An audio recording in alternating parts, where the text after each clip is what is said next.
Oh, fuck. I can't believe you done this. Oh, man. Yeah, that's a good one, Ryan. You definitely aren't very wise in your internet culture knowledge. I feel like I spend most of my time searching how to, like, do specific things, because as an adult now, I need to know how to do all these adult things in my life, and I don't have time for them or anyone to teach me. So I'm like, I'll just look up on YouTube how to, like, saute this chicken breast, and then I'll make it. You know what I'm saying? Welcome to People Also Search For, the show where Ryan takes the moral high ground whenever he gets the opportunity. What are you talking about? It's cooking up a nice sizzling chicken breast is something that is great, and it's just delicious. But anyway, this is also the podcast where we find the answers to life's greatest questions, according to the internet. Yeah. Especially Wikipedia. Yeah, that's we're millennials. That's a well we dip into quite a bit. That's true. It's a big well. Oh, the waters run deep in the Wikipedia well. Have you ever, like, looked down a well and seen something on the inside that you just didn't want to see? Like a creepy clown? Yeah, like a creepy clown, or like we'll all float down, whatever the fucking... Like a sleazy car salesman trying to sell you a Mazda Miata at half price. Like, that's what you see at the bottom of a well. He's like, sir, come to my lot. We've got Mazda Miata. Limited sales event. And his hair is slicked back with pomade. Yeah, but then in horror fashion, his eyes turn black and he stares at you, and then his mouth morphs and there's fangs in it. Have you ever seen It? Yeah, I have. Oh, man, that is a great film. The original, like, miniseries? I've seen the original 2-part, like, movie. Yeah. I haven't seen I never saw the remake. Oh, okay. Have you? Yeah, it sucks. Oh, okay. Well, like, the original one, you never... Does it have the same, like, twist ending where you're like, why did they do this? I mean, that's funny. Like, I can't believe you've done this. I can't believe you've done this. Yeah, no, that's the exact meme that I would use at the end of it when they find out what it is. Yeah, I mean, I don't really remember because I was not a fan of that movie. Wait, really? You don't know, like, what the clown actually is? No, I do what from Pennywise the... is? Yeah, from the new one. No, I do from the old one. I've seen that... mini series, I think they call it, from the 80s, and that one's like like, it's, I don't know, it's not great. Like, there's some cool gore in there, you know, if you like that stuff, but the new one, no, I'm not a fan. I wouldn't even, I'm not even gonna watch the sequel to it because the first one was not entertaining to me. Yeah, I actually really liked the original one, but I also saw it when I was like 12. Yeah, same here. That's why it's like I remember thinking it was cool, but it's probably not. The scene that sticks to me, as in the thing I would least like to see inside this well, would be that scene in It where the kid goes to, like, the house that is actually abandoned, but he's not abandoned, and, like, there's an old lady inside. And then he, like, goes in the bathroom. Yeah. And all the blood starts pouring out of the sink. And then when he goes back out, the old lady's face is, like, this weird practical effect that looks like it's, like, old and, like, melted.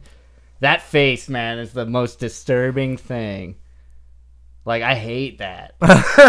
That's way scarier than the clown, like It. Like, Pennywise himself. Didn't he, like, turn into a bunch of spiders and go down the sink or some shit? Yeah. Well, should I spoil the end of the movie? I don't give a shit. It's like that.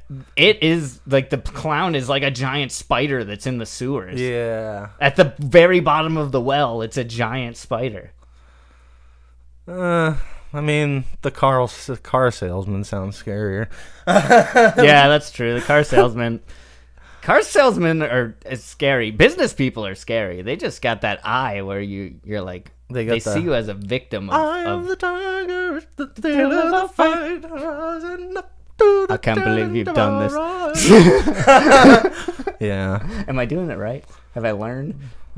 I mean, yeah, like you should totally say that in your life instead of talking about how you have adult responsibilities that include Googling how to bake a chicken breast or fry up a breast fillet. I think I mean I might have been taught, but sometimes I want to brush up. And sometimes there's professional chefs on YouTube that teach you a thing or two. Yeah, like Emeril Lagasse. Yeah. Boom! Boom. Oh yeah, he says bam. He says bam. But we say boop. Going boom. Yep. Going boom right into the topic of this episode. Which is the Manson family. Oh yeah. Yeah, man. Yeah, I have we a gotta terrible talk about memory. murders. I mean, it makes sense. We were talking about the well of murders. Like, there's probably some bodies. You don't want to see bodies at the bottom of the well. So, murders? I thought it was a car salesman. It was, but they're trying to murder your wallet, dude. Stabbing your wallet to death. Yeah, they're stabbing your wallet to death until they take you to the poorhouse and sell you some shitty car that breaks down, and then you're even poorer because you don't have a car and you've spent $2,000 on a 2003 Mazda Miata that's a piece of shit. I can't believe you've done this. Yeah, I can't believe we're not talking about the Manson family, though, dude. I know. We will, Ryan. We will. We're fucking 8 minutes into the recording. Just fucking settle down. Fine. You've been having ants in your pants for the last 4 weeks. Just fucking dial it back, it's because man. it's freaking the end of spring coming on summer, and the ants are coming out. They're sensing all the fucking watermelon in the house, and they're just like, hey, you got some watermelon in there? I hear that's got sugar and liquid. I'm going to bring that back to the queen so she fucks me. You know that's what all the ants are thinking. They're like, if I bring back the most food to this queen, she's going to let me mate with her and then make more ants. So wait, that's an additional source of anxiety for you, that there's ants trying to steal your watermelons? Yeah, dude. I don't want anyone to steal my watermelons.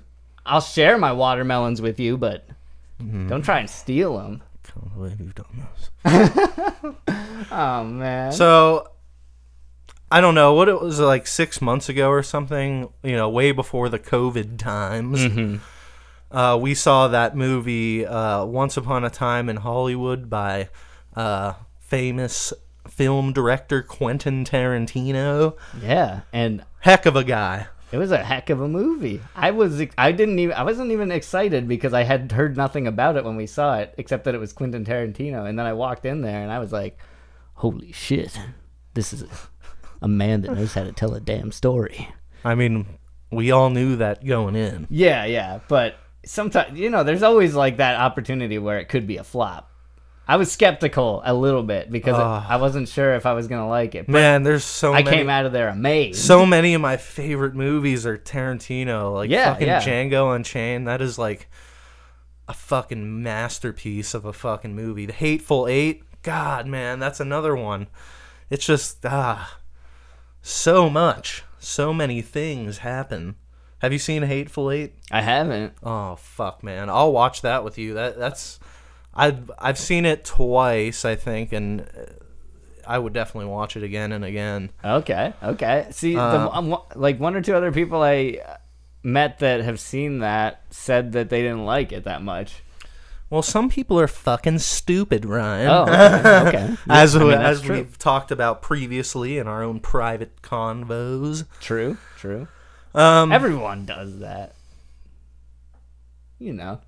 What is stupid?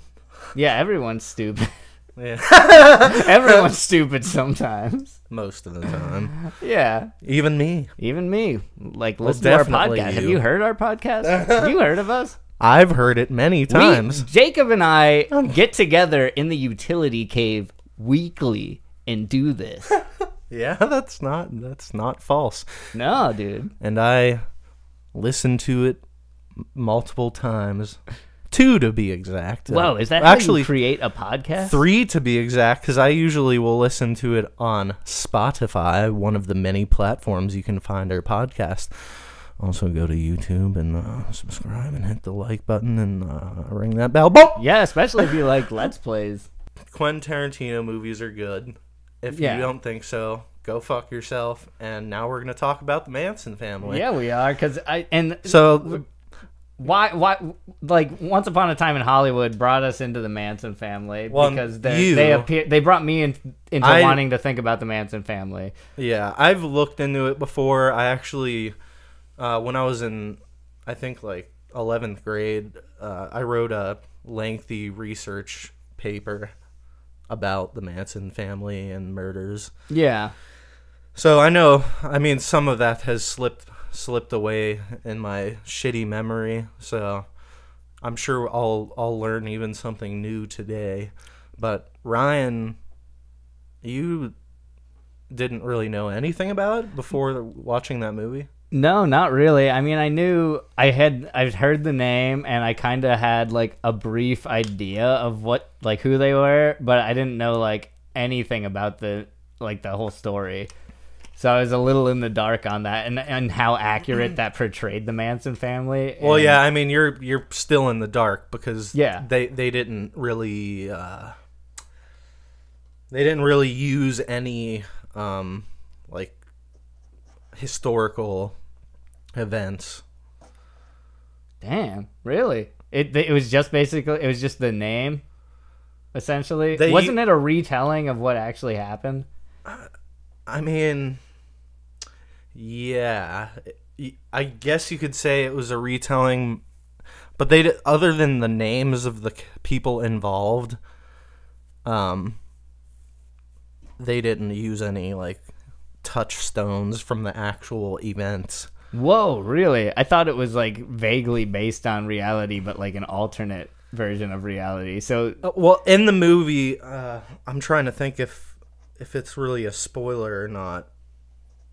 I mean, yeah, well, okay, no, it's not that much of a spoiler, but so in the movie, they go to the house next door to where the Manson people, like the Manson family members, who are not an actual family, that's just what they were called, because they were like a cult. In the movie, they had them go to the house next door.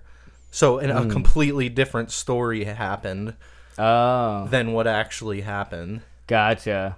Like, and also, so it's almost like the butterfly effect. Like you change one thing about the story, and it's an alternate universe where anything can happen. Yeah. Also, Manson himself, like he wasn't even a character in the movie. Like, they didn't show him. I think they only referred to him, like they said Charlie like one time or something. It was, yeah. I don't. That's not a spoiler. That, you know, they go to a different place. Like they went to he's like a famous film director, and he had guests that were staying at his house, and he wasn't there, and the people that were staying there were murdered. Sharon Tate was a famous actor, and there was, I think, like 3 other people that were staying there that night that also got killed. Oh, okay. So we should see how accurate you are. So we can just should we just start with what did the Manson family do? Sure. Because we'll see what they did, and then we'll investigate maybe why they did it. What do a Manson family do? What do a Manson family do? That's a little callback to our very first episode. Episode 1. We were so young. Yeah, we were almost exactly 1 year younger. Wow. It's been almost a year, everyone. Well, we started the channel before August, but we officially posted our first video and podcast in August. So we're coming up on the anniversary, and I'm sure we're going to be doing something fun or special for the year celebration on either episode 50 or 52. We're not sure yet. We'll figure it out. We'll let you know. If it's episode 50 and we haven't figured out what that special thing is going to be, then we'll tell you in episode 50, and then we'll do it in episode 52. Yeah. So very succinct. The Manson family was a desert commune and cult led by Charles Manson that was active in California in the late 1960s and early 1970s. The group consisted of approximately 50 of his followers who lived an unconventional lifestyle with habitual use of hallucinogenic drugs such as LSD. Oh, so they were seeing the world all wacky, and that's why they did the things they did. Yeah, that's a very nice way to put it. Well, what were the wacky things the Manson family specifically did? I want to know. Let's just go to the Manson family Wikipedia. Murdered? Yeah, they murdered. That's but pretty wacky, I guess. But how many people? Whoa. Yeah, that's... Charles Manson's mugshot is very disturbing. That's the classic one. Like, the image that you typically see of him, that is from his 1968 mugshot. Manson was released from prison. Here's to Manson. Refreshing. So what were the wacky things he did? He was released from prison for petty crimes in 1967, and the family moved to San Francisco and later to a deserted ranch in the San Fernando Valley. That would be outside of Los Angeles. According to group members Susan Atkins, the family believed that Manson was a manifestation of Jesus and that his prophecies were reliable concerning an imminent apocalyptic race war. The Beatles made a song referencing Charles Manson. It's called Helter Skelter. That's one of the things that they wrote in blood on the walls after murdering people. They gained international attention after the murder of actress Sharon Tate. I believe that should say actor. Virtue signaling. And four nice work, Jacob. Sharon Tate. Sharon Tate and four others on August 9th, 1969.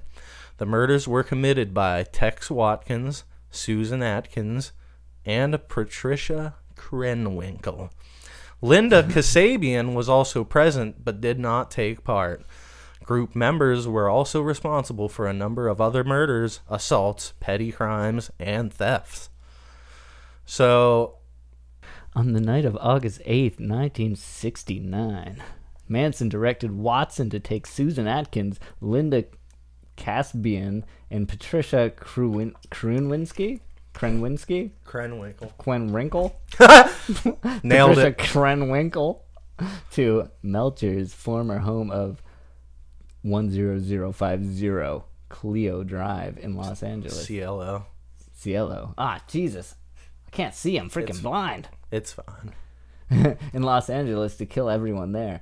The home had only recently been rented to actress Sharon Tate and her husband, director Roman Polanski. Roman Polanski. Yeah, he was in the movie. He was? Roman Polanski? Oh, yeah. He was in the movie. Showed him. They showed him and Sharon Tate. Yeah. Oh, I kind of forgot about that. Didn't she, like, go to a movie theater and watch a movie of herself? Yeah, alone? She did. Yeah.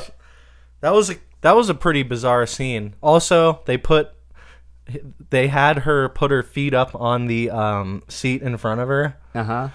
And to show dominance, you know. No, apparently Tarantino has like a foot thing. Wait, really? Yeah, and he's put foot shots in a lot of his movies. Like, he always like finds a reason to like get that like female actors to have their feet.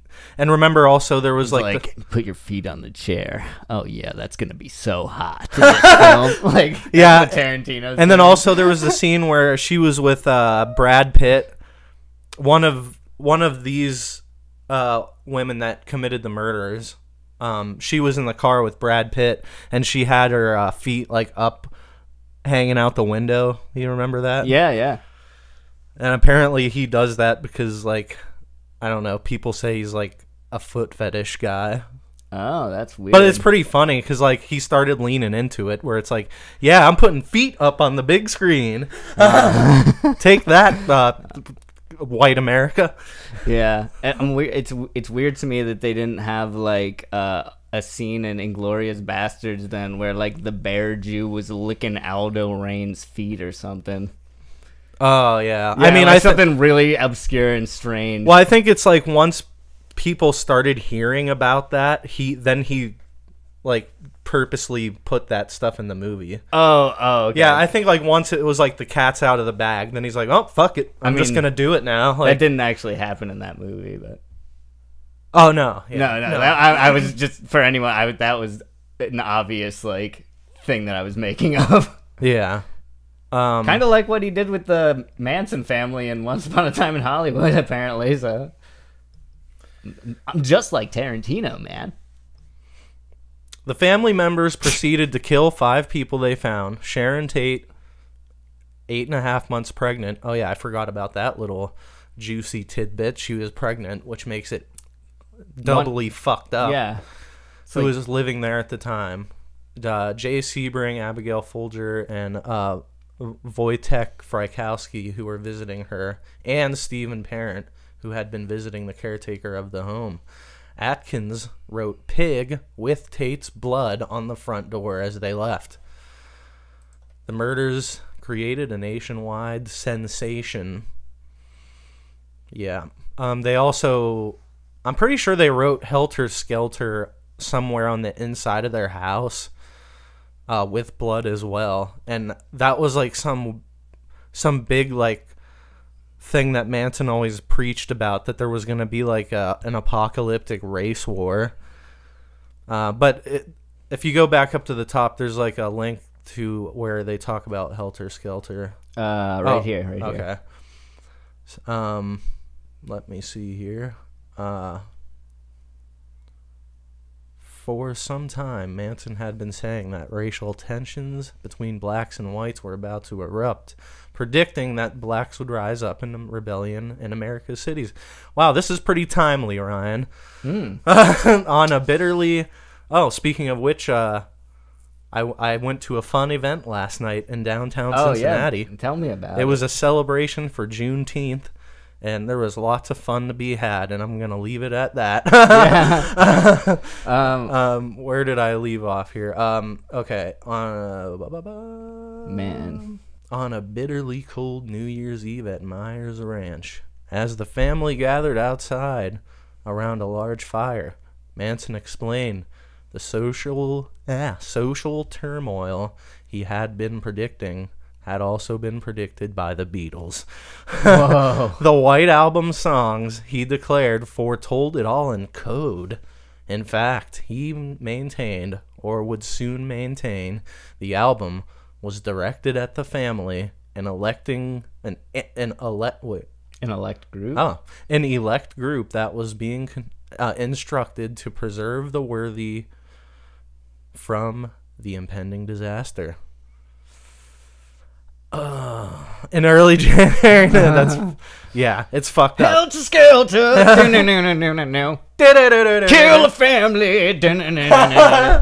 Yeah, holy fuck! You could say that he took some creative liberty with the meaning of the Beatles song "Helter Skelter." I think so. So here's the thing I've learned: is if you're doing LSD, never listen to Helter Skelter because you might murder someone. That's what this is saying. Yeah, but it continues, by February, Manson's vision was complete. The family would create an album whose songs, as subtle as those of the Beatles, would trigger the predicted chaos. Ghastly murders by whites by blacks would be met with retaliation, and a split between racist and non-racist whites would yield white self-annihilation. The blacks' triumph, as it were, would merely precede their being ruled by the family, that being the Manson family, I assume, which would ride out the conflict in the bottomless pit, a secret city beneath Death Valley. At the Canoga Park house, while family members worked on the vehicles and pored over maps to prepare for their desert escape, they also worked on songs for their world-changing album. When they were told Melcher was to come to the house to hear the material, the women prepared a meal and cleaned the place. However, Melcher never arrived. Whoa! That is fucking crazy. Like, I didn't know that many details about like the Helter Skelter stuff.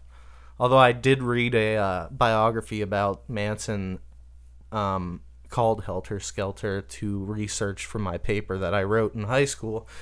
But maybe a lot of that I just forgot. But man, that's obviously they're fucked in the head. I mean, there's no way you could like.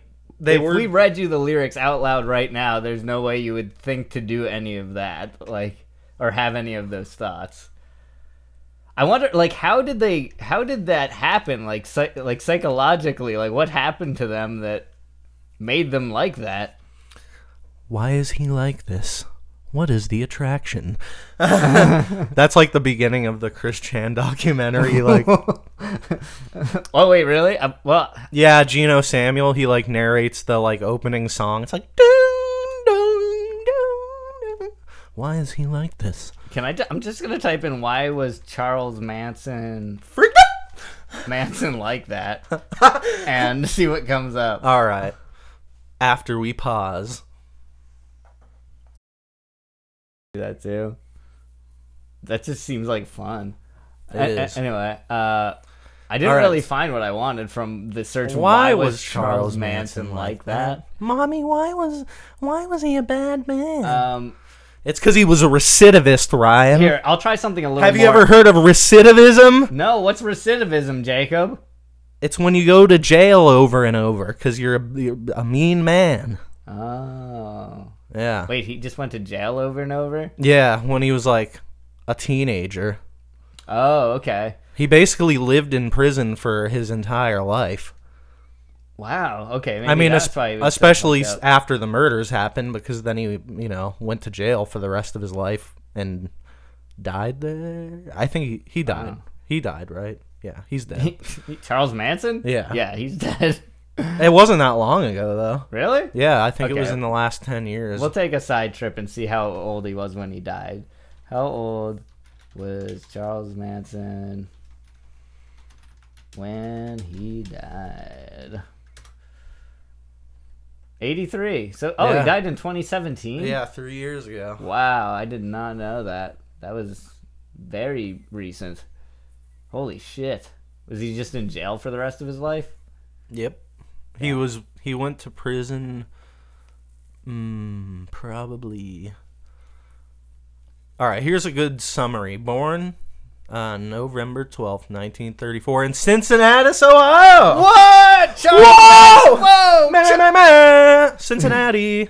Wow, we people of Cincinnati are like, we've got all the good things. We've got Charles Manson. We've got fucking chili on spaghetti. What else could we have? We had a mayor that was a talk show host, Jerry Springer. Yeah, the city used to be called Porkopolis, so there's freaking pig sculptures all over the place. What? You didn't know that? Cincinnati used to be called Porkopolis. Nuh-uh. Yeah, dude. Fuck you. Yeah, I'm not kidding. You want me to look this up right here on the People Also Search for podcast? Yeah. I thought there was a place called Porkopolis, like a restaurant or something. Cincinnati Porkopolis.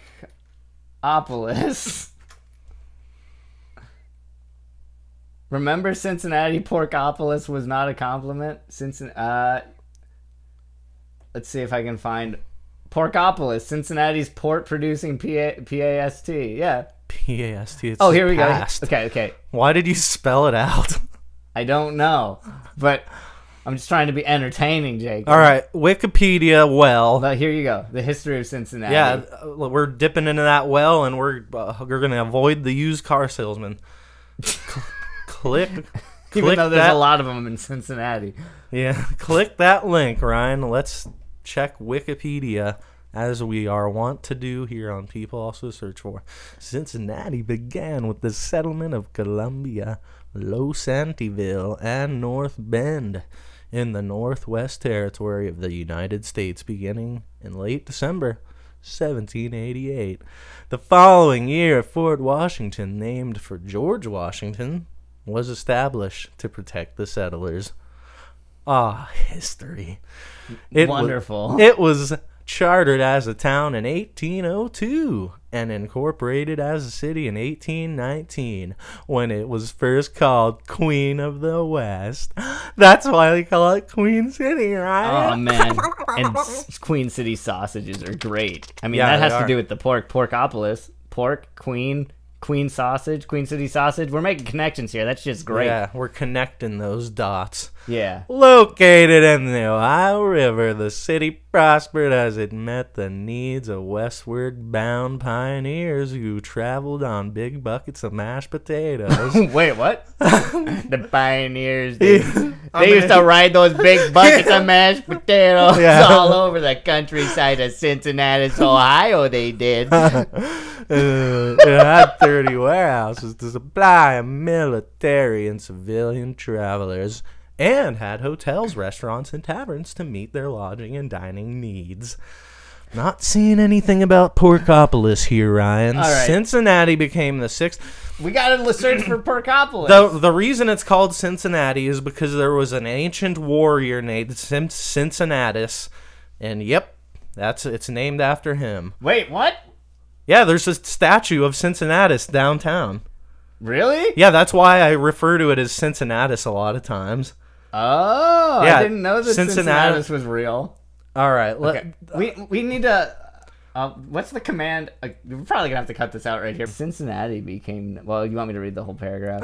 read whatever you want. I mean, it's I'm it's just your gonna show too. Listen, I'm not super concerned. Cincinnati became known as the Porkopolis when it became the pork processing center of the country.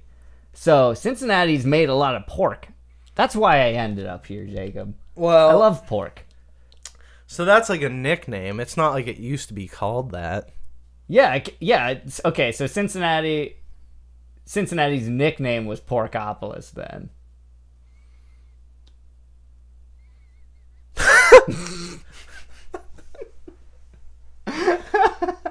Oh my fucking god. Yeah, I feel like I've seen like a sign or like a vehicle that had like a logo that said Porkopolis. Go to the Google search and just put in Porkopolis. That's such a dumb fucking man. Aren't you excited to live in Porkopolis, dude? You never noticed all the pig statues all around? Well, yeah, I've everywhere? seen those. Yeah. And I was like, what the fuck's with the pigs? Yeah. Go on man. images. Now you know images. Yeah. And if you want to see the images we see, go on our YouTube channel and go to right now. Whatever the timestamp is. Around 36 minutes. Maybe more or less. So, yeah, I've seen that logo before. Yeah, it says an evolution of barbecue, Porkopolis. I think it's just a restaurant. Is this even in Yeah, Cincinnati? that's a restaurant. Yeah. Is it in Cincinnati? Porkopolis now closing Scottsdale. Maybe they like close the restaurants. Oh. Yeah. I don't see any Google results for a location. Like usually they're at the top, right? If like there's a place you can go to. I'll just type in Porkopolis restaurant. It's weird though because we typed in Porkopolis and it just came up with the result of Cincinnati. Yeah, that's what I'm saying, dude. Everybody knows Cincinnati's Porkopolis. Oh. And I'm gonna have to move away now. I'm gonna have to go live in fucking northern Kentucky. Damn. Well, here's the Sorry, thing. Here's the NK. thing. I was confused if like Earthbound, the video game Earthbound. No. Oh, okay. It's a classic Nintendo game with like Ness from Super Smash Brothers. That's where Ness and Lucas came from. Really? Yeah.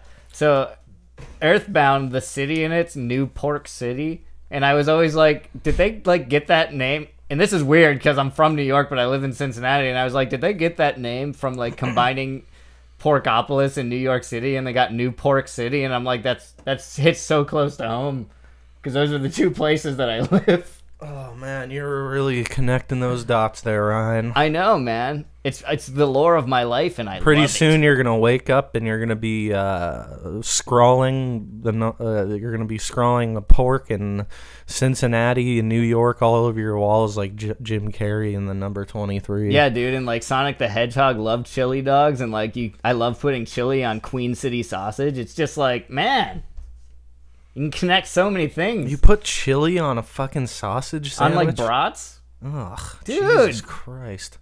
You really are a freak. Dude, that chili brats are good, man.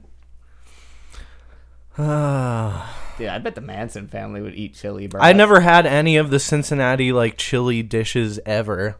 And we'll probably do it for like a video someday. Oh, we should definitely like do a chili review. That would be great. There is a chili that I recently tried, and I actually like it a little bit too much. Really? Yeah, I got the Hormel chili with beans. Yeah, which Hormel is just like great. a pretty like cheap, common chili that you can get from the grocery store, and it's good. I put some fucking hot as shit habanero hot sauce in there, put a little bit of cheese and maybe some sour cream, a little dollop of daisy. So you just eat that chili right out of the can, like? No, not right out of the can. I put it in a bowl. I'm not a fucking... Well, I mean, but you don't put it on anything. See, I've always used the canned chili as like a sauce. So like on hot dogs or on... As a sauce. Yeah, I mean, in Cincinnati, you'd put it on spaghetti, but... That sounds so absurd, and if people don't know that... That's like a thing. That's really gotta what sound so Cincinnati's fucking known weird. for. Yeah, if you don't know anything about Cincinnati, they're known for putting chili on spaghetti. And apparently pork too, which I just learned. Yeah, Thanks to people I also search for. where you can learn the history of the Charles Manson family and Cincinnati in the same podcast. Oh yeah, Cincinnati. It's the old Sin City, as they call it. Yeah, it's just really strange that Charles Manson's from Cincinnati. Like, I would have never guessed. Yeah, they don't call it that. They call it the Queen City. Yeah. Or apparently some freaks And then call it Porkopolis. Fucking Charles Manson's sitting in a well, and he's like, Queen, slay, Queen. What, dude? And then they found it. That's how... You know that it's not Queen slay Queen, it's slay Queen slay. Yeah, it is, but I don't care. I'm just I'm just showing my knowledge of memes, dude, by reversing them completely. Yeah, you really stuck it to that aphorism. All right, dude, just cut it all out. Just cut the entire podcast out. That's too much work. Okay. What else do we need to know about the Manson family? Because I want to know. Because we learned that they're... Yeah, I want to know the psychology of the Manson family. It was a cult. It was a cult, but like... Oh, the cult of personality surrounding a killer. In psychology today. He's a bad man. He's a bad man, and we're about to find out He was why. also a raper. That fucking scumbag with a Nazi swastika on his forehead like a dang fool, Ryan. Yep. Why would you do that? I can't believe you've done this. I can't believe you've done this, Charles. Why would you do that? Well, we'll find out right now. Notorious murderer Charles Manson has died aged 83 after serving 4 decades in a California state prison for a series of killings which were perpetrated by members of a cult commune referred to as the Manson Family. Manson has stood out as being a particular psychological fascination and revulsion because of his alleged ability to exercise such a mental hold over others, getting them to perform brutal slayings under his influence. So he's the kind of influencer you don't want on your Instagram feed. Not unless you like terrible murder psychopaths. With cult leaders, and with the popularity of murder podcasts, maybe there are a lot of people like out there, but we'll never know. But this power over others appeared to endure up until nearly the end of his life. He was granted in 2014 a marriage license to wed Afton Burton, who was a 26-year-old at the time. Oh, the marriage license expired in February 2015, yet their relationship had allegedly lasted almost 10 years, with Afton first writing to him as a teenager. What the fuck? Whoa. Also, is Afton It's a girl. Yeah. Oh, okay. I've never heard that name. I know somebody named that, but that's besides the point. Because he was serving a life sentence, the two were not allowed conjugal visits. Oh, well, I don't think he should have been allowed many visits at all. Like, if he's this good at manipulating people, like, you just go in there and he's like, he uses his Jedi mind tricks, and then you let him out and he goes and murders another family, and they're like, damn, he got out again. We're going to really need to get some smarter people in the security department over there at that. Where was he kept? I don't remember. I definitely never... Alcatraz. No. I know. He definitely never escaped prison either. Nope. But what he did do was he orchestrated a group of followers who went on a murder spree that took place between July and August 1969. Yes. They killed actress Shell. We already heard stuff. That. We want to know, like, why.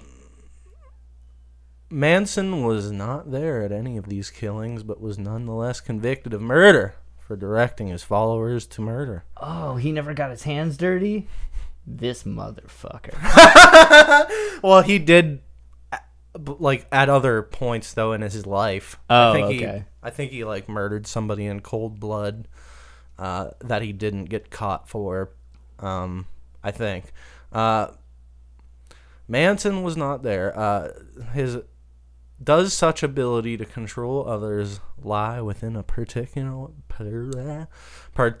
personality, or is it more the result of particular psychological needs and followers which get manipulated and exploited by a devious personality? There's even a term within forensic psychology referred to as hybristophobia. Hybristophilia, variously defined as being attracted to or even being erotically stimulated, wink, by dangerous individuals, which you were kind of saying before. There's probably plenty of people that are like, oh yeah, fucking stab me in the pussy. What? When did I say that? No. No, there's people that are like that. Oh yeah, I'm sure there are. You didn't say stab me in the pussy. I said that. Oh, okay. I just made that up. Oh, okay. Oh, good. I'm sure I'm sure there's somebody that's like that. Some specialists believe that this is a kind of disturbed attraction. Disturbed, Ryan. Yeah. In much the same way people can be fixated on other fetishes, like Quentin Tarantino, often termed perversions or paraphilias. This phenomenon of women becoming drawn to and even eventually marrying infamous killers is well known. Whoa. Sheila Eisenberg proposed various intriguing psychological theories in her book, Women Who Love Men Who Kill. She interviewed 30 women who were married to death row inmates. What the fuck? She contended that such... I really like the bad boys. Yeah, I guess so. Stab me in the pussy. She contended that such... Roll of threes, baby.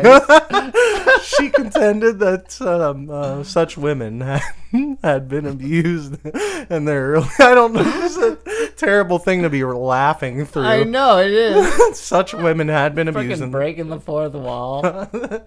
Abused in earlier lives, so that his relationship with a man behind bars became, paradoxically, perhaps, the safest possible relationship.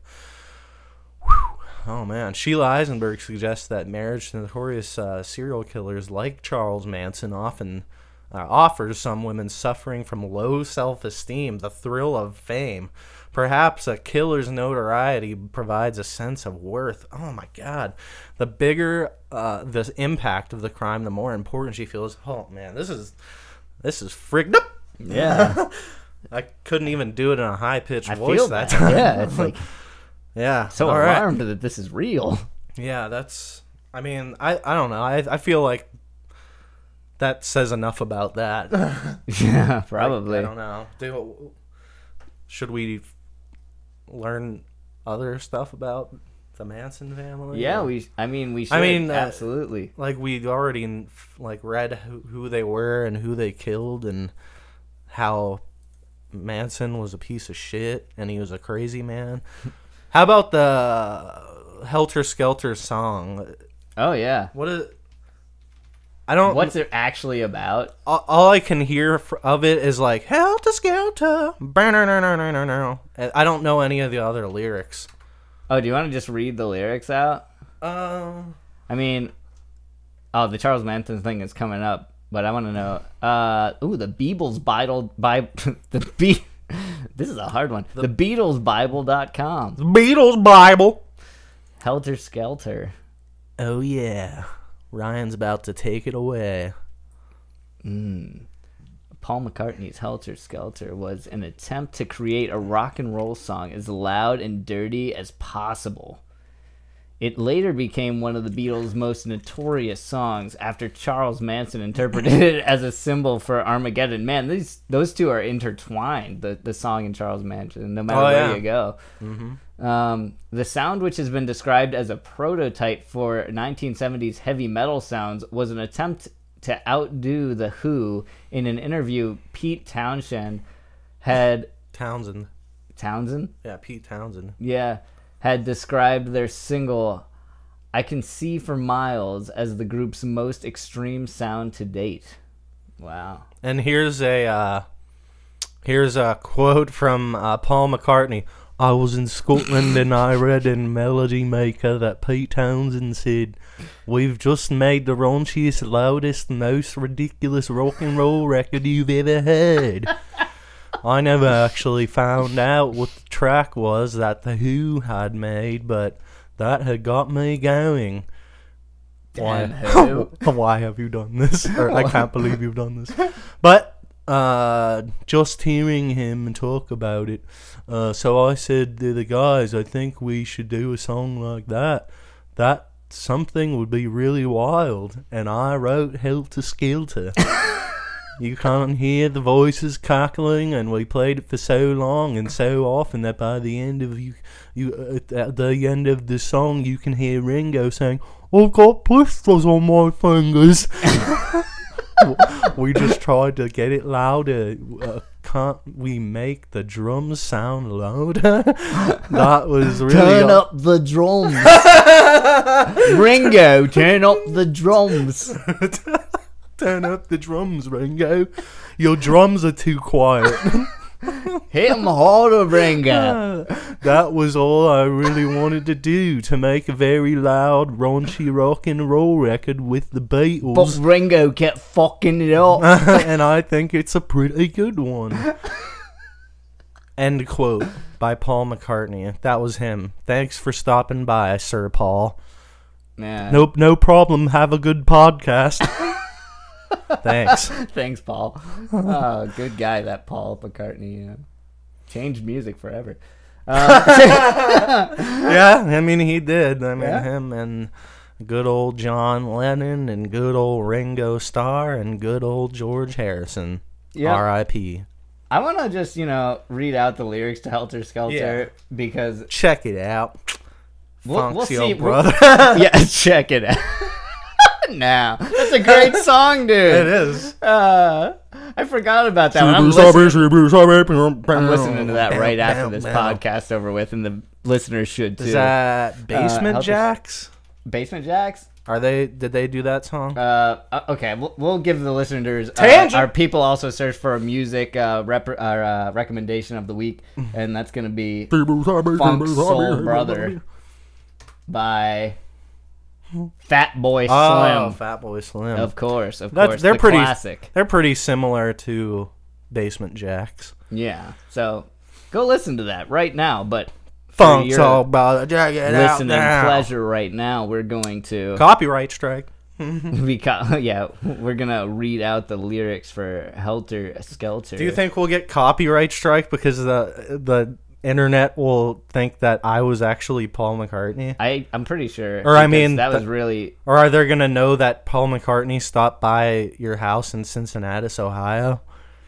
I think that they, since we've had such great guests such as Owen Wilson and Donald Trump on our podcast. I mean, I think that everyone would believe that we were able to pull Paul McCartney. I guess so. I mean, he had to fly across the pond during the COVID scare. Yeah, and you wouldn't believe how hard it is to manage that.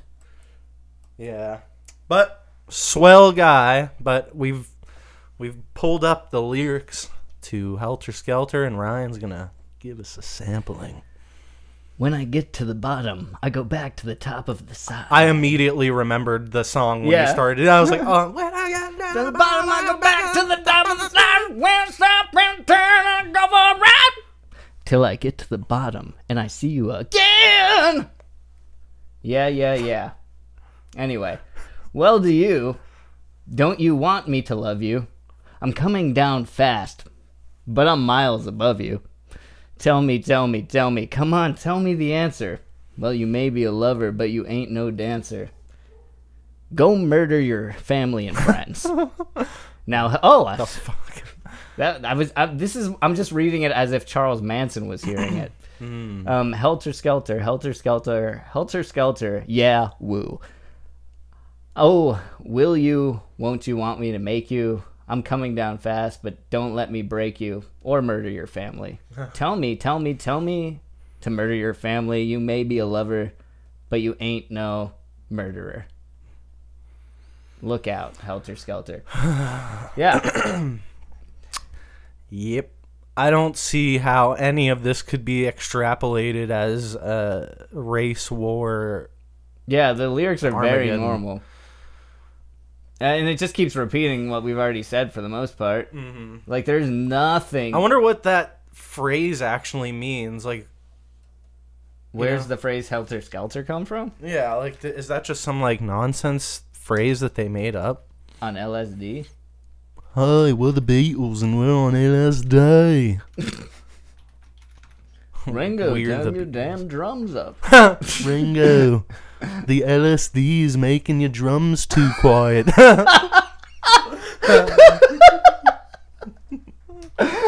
Where's the term Helter Skelter come from? It came up. Oh, it did? Okay. Mm-hmm. Okay, the term Helter Skelter was first recorded in the United Kingdom at the Hull Fair in October 1905, taking its name from the much older adverb meaning in confused, disorderly haste. Whoa. Huh. Whoa, that's fucking weird. Like, that's like a description of, like, the scene of the crime. So it does have to do with Charles Manson? It was hasty and disorderly. Like, they didn't know what the fuck they were doing. They went in there and they just, like, threatened them. Like, the one girl, like, didn't do anything. She, like, got scared and, like, ran away. But, yeah, and then they, like, I think Manson ordered them to, like, write those words with the blood, though. I think that was, like, his demand. That's probably the only thing that they did, like, I don't know. Maybe he knew it meant what it meant. Like, it meant that it was disorderly and so maybe. So he just sent them in saying to kill them, and then I don't see why on the wall. I don't see why like an American, especially in the pre-internet days, would know about a word from the UK that was from 1905. It's like an antiquated term.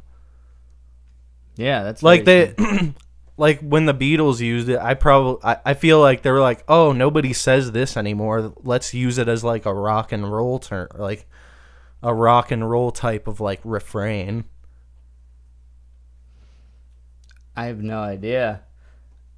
I mean now I think you either think of it as the Beatles song or the like philosophy of Charles Manson, right? Yeah, pretty much. Like nobody would use it now, of course, because it has like a negative connotation, unless you're talking specifically about the song. But the song influenced how he used it. I guess they may have named it that because they were trying to make it loud and dirty, and like they didn't. I wonder if they wanted it to be disorderly. I wonder if the Beatles like took a hit because of that, because they literally had their song written in someone's blood from a murder. I would bet that there was some like weird controversy surrounding that. Search like did the Beatles suffer damages from Helter Skelter?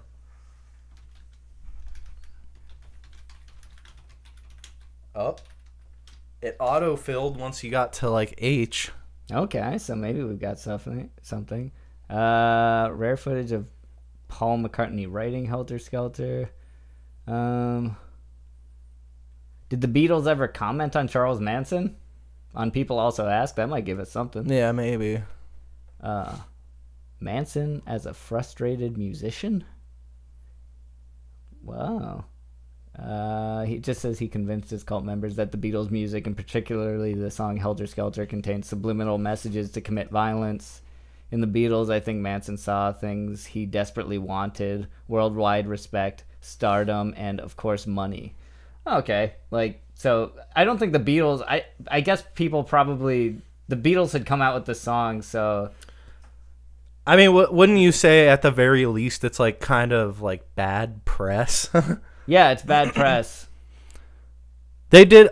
I hope I'm not misremembering that. Like, they did write that, right? In blood? Yeah. Okay. I did... Because we read that they wrote pig on the front door. Helter Skelter in blood. Yeah. No, it says... They wrote the words "death to pigs" and "rise." Helter Skelter was scrawled in blood on the refrigerator door. So yeah, it wasn't. They did that. I mean, just the image of that, like, people were probably like, oh, like the Beatles, or like satanic. Also, there's like other conspiracies surrounding the Beatles. Did you know that? Yeah, there's tons of them. There's probably whole books written on that. We could probably do a whole episode on the Beatles and just talk about all the conspiracies. The Beatles. Yeah, that would be great. We'll be doing accents the whole time. It's like we'll save it for the Beatles episode. Yeah, well, I'd actually be really interested in doing that. Yeah, I mean, I guess some people are like, "Fuck the Beatles," but I'm not. I've got "All You Need Is Love" tattooed on my chest, dude. Fuck. Good. No, it's fine. It looks cool. It's in Hebrew. So, what? I kind of want to know if there's an answer about like the Beatles. Okay, just search. We'll search for it differently. We'll say. How did people react to? No, that's too long. Put like negative Beatles negative effects Helter Skelter. I mean, that's pretty succinct. That might.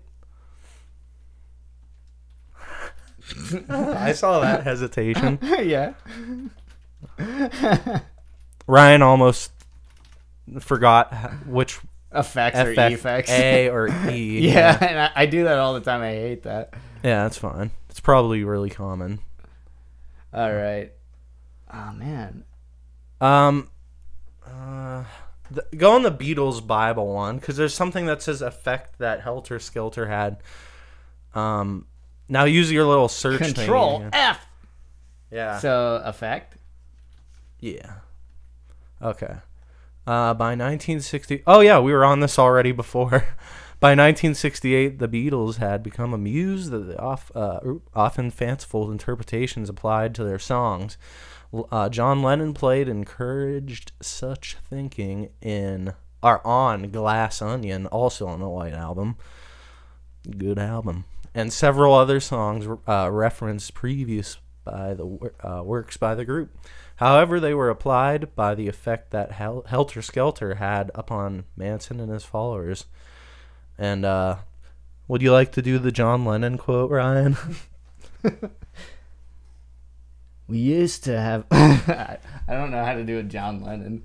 Let me think. Pretty much like the same as how I did the Paul McCartney one. We used to have a laugh about it, that or the other, in a light-hearted way. And some intellectual would rate us. Some symbolic youth generation wants to see something in it. We also took seriously some parts of the role, but I don't know what Helter Skelter has to do with knifing someone. I've never listened to it properly. It was just a noise. That's weird. Sounds like John Lennon didn't particularly like that song. Or, like, even care about it. It was just a noise. I don't even know what that means, but... Yeah. Man, fuck you, John Lennon. No, that's not respecting the dead at all. John Lennon was murdered, and that's very sad. Yeah. And he was great, dude. All the Beatles were. I don't know. I don't think so. We'll talk about it on the Beatles episode. So, as cringy as that might be. Yeah, but it's okay. You know, like, they had we answered the question. They were appalled by it, but it doesn't seem to have affected them too badly. And I mean, they're the Beatles, you know. That's, I don't know. I mean, basically, you can't... Everybody likes them to the point where, or most people like them to the point where they're kind of like, they have armor. Like, it doesn't matter. Yeah. This technically had nothing to do with them. Like, just because it influenced somebody, they could have never had, like, especially because the song has nothing to do with any of that, like murder or anything. Yeah. They couldn't have done anything different to stop this from happening. It probably would have happened regardless, just because of the psychology of Manson. Yeah. Well, I don't know. Is your thirst for the knowledge of Manson Family quenched? Yeah, quenched, you could say. Yeah, I mean, I think that I understand them a lot better now. Yeah, pretty disturbing stuff. Yeah, you never want to see the Manson family in a well outside your house. Yeah. Yeah, hopefully next episode we'll have a much more lighthearted topic. Although we did have plenty of laughs here today, Ryan. Yeah, we did. It was great. Yeah, so... Yeah, even, with such a disturbing topic, I think we kept it lighthearted enough. Yeah, we really did our jobs as podcasters here on People. Good job. High five. Thanks for listening, and we'll see you next Tuesday. Bye-bye.